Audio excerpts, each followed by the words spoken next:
एउटा टाइपको क्वेसन रहेछ होइन अ म्यान हु हेज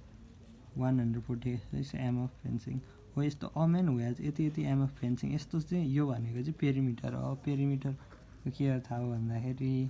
त चाहिँ त्यसको एक्सप्लेनेसन चाहिँ मसँग छैन होइन wishes to enclose the rectangle यो हेर्दैखेरि अब त्यो थाहा हुन्छ क्या अलि उ भएपछि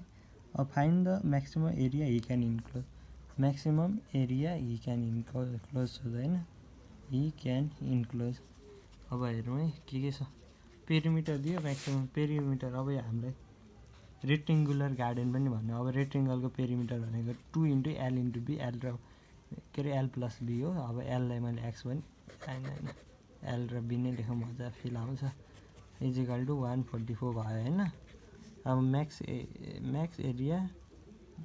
हि क्यान इन्क्लोज भनेर सोध्यो होइन एरिया भनेको X into Y is equal to 14 एउटा फङ्सन भयो होइन यो फङ्सन यसलाई एफएक्स लेखिदिउँ न एफएक्स लेखिदियो भने पछि हुन्छ अब एक्सको एक्स वाइ होइन हो सरी एल इन्टु बी भयो होइन 144 डिभाइडेड बाई 2 कति हुन्छ त 144 डिभाइडेड बाई 2 यो सुरुको इक्वेसन अलिक सिम्प्लिफाई गर्न खोजेको 72 होइन L plus B is equal to 72 आयो L is equal to 72 minus B भयो अब 72 minus B into be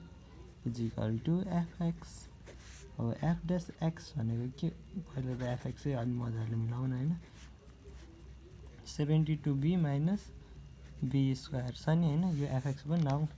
F dash X भनेको के हुनसक्छ त एफ ड्यास एक्स भनेको चाहिँ अब यो 72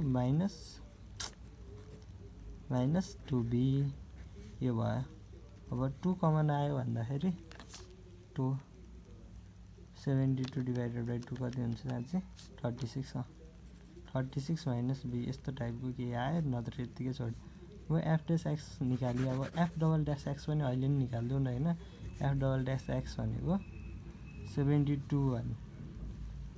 भनेपछि माइनस 2 आयो होइन माइनस 2 आयो नि त यो एफ डबल ड्यास यो एफएक्स यो एफ सिङ्गल ड्यास एक्स भनेको first derivative second derivative minus भनेपछि यो माइनसले हामीलाई के भन्ने रहन्छ भन्दाखेरि यदि F double dash x is less than 0 भनेको यो मिनिमम भ्यालु आयो होइन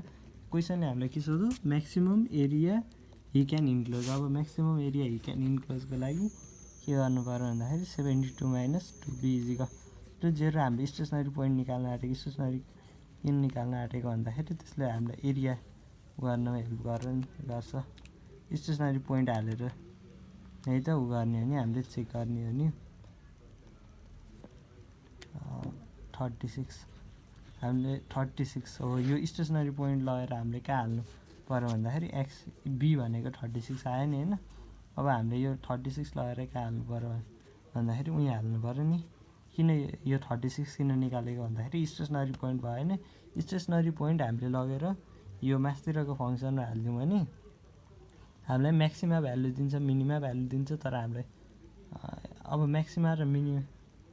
हामीलाई एरियै सोधेछ म्याक्सिमा र मिनिमम एरिया इट क्यान त्यसो सोधेछ अब यो भ्यालु लगाएर हालिदियो भने हामीलाई म्याक्सिमम एरिया दिन्छ तर बी मात्र भएर हुँदैन नि त एल पनि चाहियो अब यल कहाँबाट निकाल्ने यो इक्वेसन हामी दिएको थियो क्वेसनले अब बी हामीले हालिदिउँ 36 एल कति निक्ल्यो 72 माइनस 36 भनेको आउँछ 36 आउँदो रहेछ सो